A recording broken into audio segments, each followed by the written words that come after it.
What's up, everybody? Welcome back. Appreciate y'all being here once again. We're going to kick this one off today. We're going to be talking about drugs in the military. Is that a thing? Does that exist? Can you do them? Should you do them?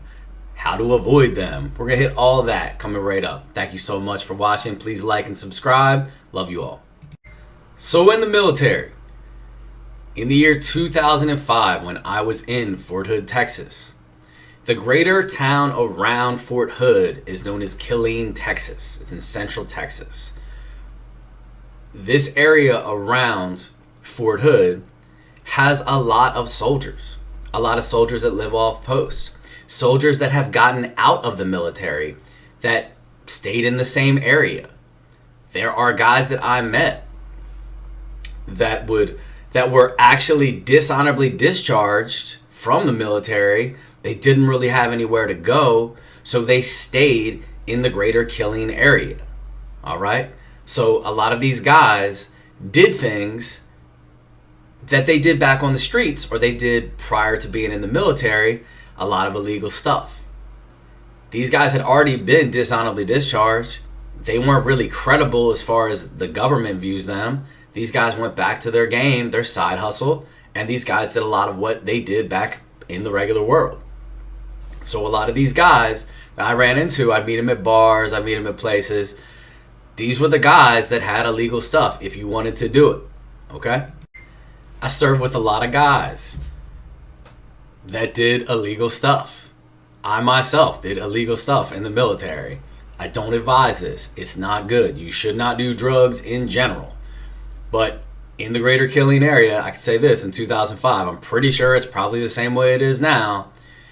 You're going to run into a lot of drugs, and a lot of these drugs that are out of your system relatively quick. These guys are not dumb, okay?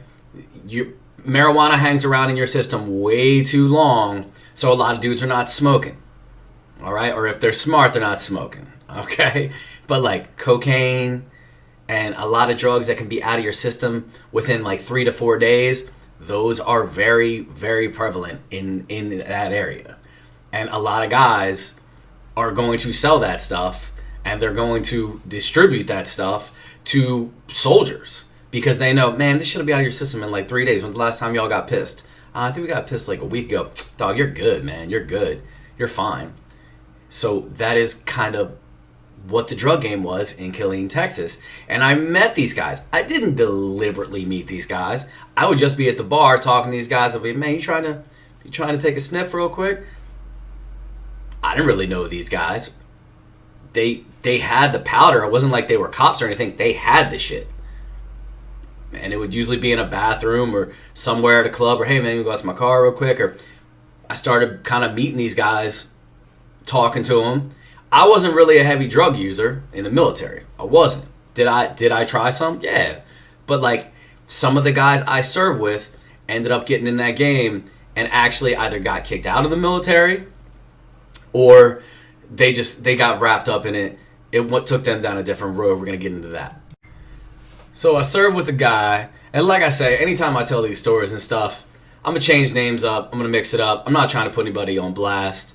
If anybody knows maybe what I'm talking about, they'll know who I'm talking about. But like I'm not going into all those details, whatever.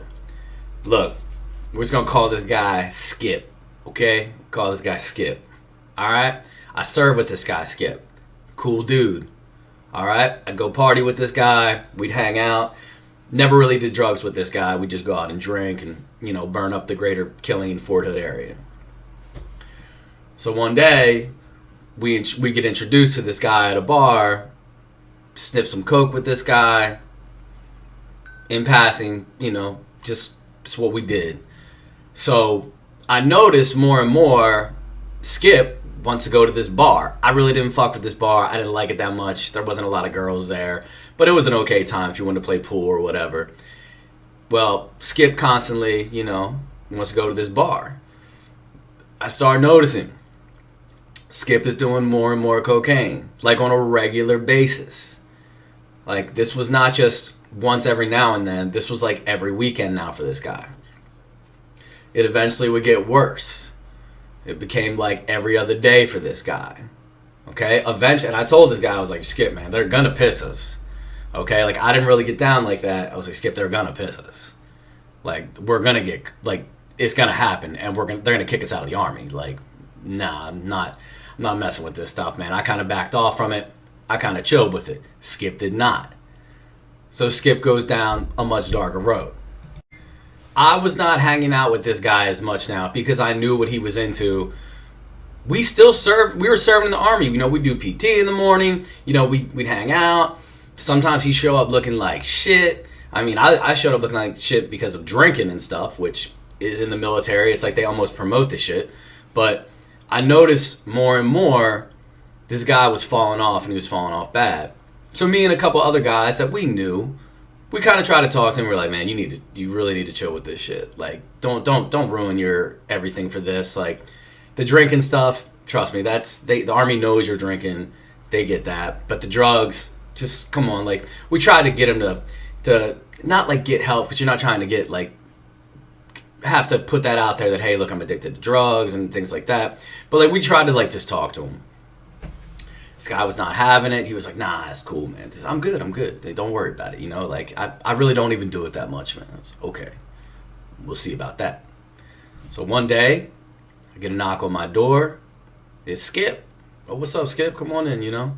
Comes in my room. We are not in the cocaine game anymore. Well, it is a moderation, but it is crack cocaine. This guy has a bag. I know what crack looks like. I saw it and I was like, oh, you're messing with the hard now. Okay, you're not messing with the soft anymore. You're actually smoking crack now. And he's like, I mean, but it just does the job better. Like, you know, I mean, like, and like, this is quick. I start noticing something. And if you guys have ever been around anyone that smokes crack cocaine on a more consistent level, that is very noticeable. Like, a child could look at someone that smokes crack cocaine and be like, Mommy, Daddy, that guy's on drugs, or there's something wrong with him. Yes, there's going to be twitching. There's going to be a lot of stuttering because they're talking so fast. Like, there's going to be... Crack is a dangerous drug. I do not fuck with crack. It was never my thing. I think I smoked that shit one time, and that was it. And I was like, nope, I'm good. Don't need that shit in my life. I am okay without that. Skip brings this shit to my room. Skip is like, look, is you okay if I burn in here? I was like, I mean, we all smoke cigarettes and stuff, and I was like, I mean, whatever. If you want to smoke crack in the room, I mean, it's whatever. I mean, I said, but like, I mean, I knew that like it was a weekend, so there was nobody that was gonna come in and do a room inspection or some shit like that. I was like, whatever, man, just be quick about that shit. So I'm watching this guy smoke crack in my room, and this dude is like looking out the window and like looking through the blinds and shit. And I'm like, that's what this shit does to you? Fuck that, man. You look paranoid and you look wild right now. Like, I don't want... Hell no, man. I told him, I was like, Skip, you gotta bounce, man. You can't... Nah, you're on some next level shit right now. I don't know what's going on with you. Skip's like, oh, okay, I thought we were boys. And I was like, we are, man. But like, you are going down some crazy shit right now. We went from you doing cocaine on a regular basis. Now you're smoking this shit. Like, nah, I'm good. I really don't want to be around it. Skip and I our friendship kind of goes. Okay? Skip would go down a more dangerous path where I start noticing Skip is missing formations. Okay? Like morning formations. Skip is missing these things. I'm getting calls from Skip sometimes at like 5 in the morning asking for money, asking for help. I need a ride. And this guy had a car. I need this, I need that. Skip, I don't know what to say. I got nothing for you, Skip. You know, like, I'm talking to my other battle buddies. I'm like, man, we need to talk to Skip. Like, and they're like, that guy's a lost cause. That guy owes me like $200 right now. It's like, okay, this is a soldier in the military. You wouldn't think this shit would happen, but this is a real thing. So this is where it kind of gets even crazier. But we tried to help this guy. We've reached out to this guy's wife. Dude was married, and we were like, look, let's just talk this out. Like, we know he has a problem. We're doing this all low key too. Like, we don't want any of the higher ups or any of the sergeants or officers or anybody to really know about this. They probably knew about some shit because the guy was missing formations, and a lot of stuff in his life was probably going off the track. But we talked to his wife, and she's like, oh, he just owes you guys like a couple $100 and stuff and this and that. Try like, this guy has gotten rid of my jewelry. This guy has, I mean, all kinds of shit. We didn't realize. We were like, what the fuck? Like, we didn't realize it was that bad. She's like, I've tried to get him into a couple drug treatment programs. He doesn't want anything to do with it. She's like, you guys don't probably even realize that they're about to kick his ass out the army. And I was like, oh shit. Does he fail to piss test her? Like, nah. Dude is just, he's living that caliber soldier where you're not accountable and there's a lot of things going on in your life that he was really just going down a bad way, okay? So I don't see this guy for a little bit. I think he might have went into some kind of a treatment thing, or his wife or somebody had contact the company and said, hey, look, you know, my husband needs help or whatever. Willing to help. I guess they maybe tried to get him in some kind of a treatment. That's what I thought. Okay? Come to find out, this guy had just vanished. I mean, technically you're AWOL, I guess at that point, but I don't know. I guess he was still keeping in contact with like the squadron or something, but whatever it was, I didn't really see this guy around. So I knew he was going down a bad road. I don't see him for a little bit. And by a little bit, I mean like a couple days, because normally you see these guys every fucking day. Like, so I get a call one day, and he's like, hey, Twig, I really need you. Like, I really need you. This is some, like, I'm trapped in a hotel room. These guys won't let me leave. They say unless I give them this money that, I'm trapped here. I'm like, oh shit, okay, well, where are you? Okay, there is an area of Fort Hood. Out the east gate is a road called Rancier. Rancier Road is pretty much pawn shop, liquor store. I mean, it is probably as close to maybe some city hood shit you could probably get to. There is a lot of shit going on there. Prostitutes, there are things out that east gate that you just want nothing to do with. So he's like, yeah, I'm out at Rancier. I'm at this hotel. I don't really know where it was, but like, I knew Rancier Road because down the East Gate you have a lot of shops you would get sewing done and stuff, and like if you would need something for your uniform, they would go and tighten it up for you, put all the ribbons on it and everything. So I was like, all right. I was like, well, how much do you need? He's like, I need $300. Like, I need $300. Like, I was like, okay. Like, this is all I got for you, man. Like, I don't have anything else for you. Like, this is where we will probably, if you don't, I'm not even asking for the money back. Like, if you don't change some shit after this, like, I don't even fuck with you anymore. Don't contact me, just lose the number, because at this point, there's probably no helping you. Just please, man, just come do this. I gotta get out of here. Okay. So I get in my car. I drive out to this hotel. When I pull in, I call him. He does not answer the phone. Some dude answers the phone. What's up? Hey, what's up, man? Is my friend in there? I'm supposed to drop off some money for him. Yeah, he's in here. I said, well, can you send him out so he can get this shit? And dude was like, nah, I'll come out. Okay, kind of thought some way about that. I was like, okay, so he's not allowed to leave. Dude comes out. Black dude, definitely not in the military. Definitely not. I mean, dreadlocks, like, dude is definitely not in the military. He comes out to my car. I said, what's up, man? Is my friend okay? And he was like, yeah, he's straight. I was like, can I see him? Can I make sure that guy's okay? And he was like, I mean, whatever. So he kind of like walks over and yells up. And he was like, yo, tell him to stick his head out real quick. And like, Skip comes to the door and kind of like sticks his head out and waves at me. I was like, all right, well, is he going to come and leave with me? Like, is the dude going to come here? He was like, he ain't going nowhere until we get this money. Okay. I said, look, I want to give you this cash, and then I want dude to come out. He was like, man, that guy probably don't want to leave. I said, well, let me talk to him. Skip won't come out of the room. Skip will not come out of the room. Won't come out. I'm like, come on. Like, I'm yelling up there like, dude, come down and talk to me. Like, what the fuck? Get in the car. Like, let's go. Let's get the fuck out of here. Like, what's wrong with you? Skip's not having it. Dude's kind of like, look, man, I need that cash. I'm not really feeling comfortable giving this guy the cash, but I don't know what they're going to do to him. They have him in a hotel room. He refuses to leave the hotel room.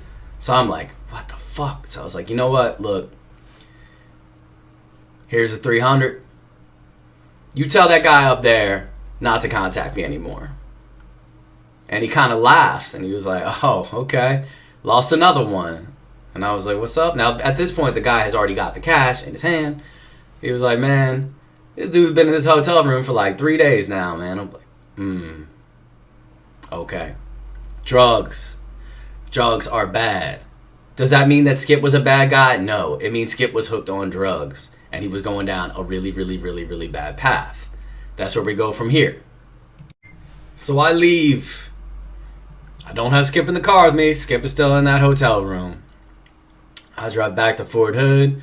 I remember going back to my room and sitting on my bed, and I was like, what the fuck just happened? Like, what in the world? Like, this shit is terrible. Like, I felt terrible, and I was like, there's no helping this guy at this point. You know? And I talked to a couple of my other buddies and shit, and they were like, man, that guy has money. He owes us all money.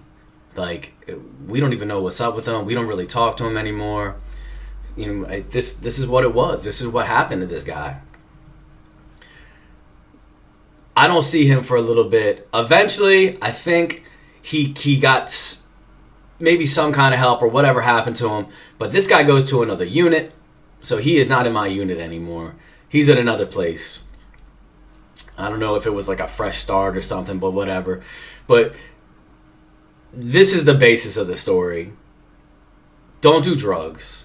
Are there drugs in the military? Yes, there are. If you want to do drugs, there are drugs in the military and in the surrounding areas around the bases. I promise you there are.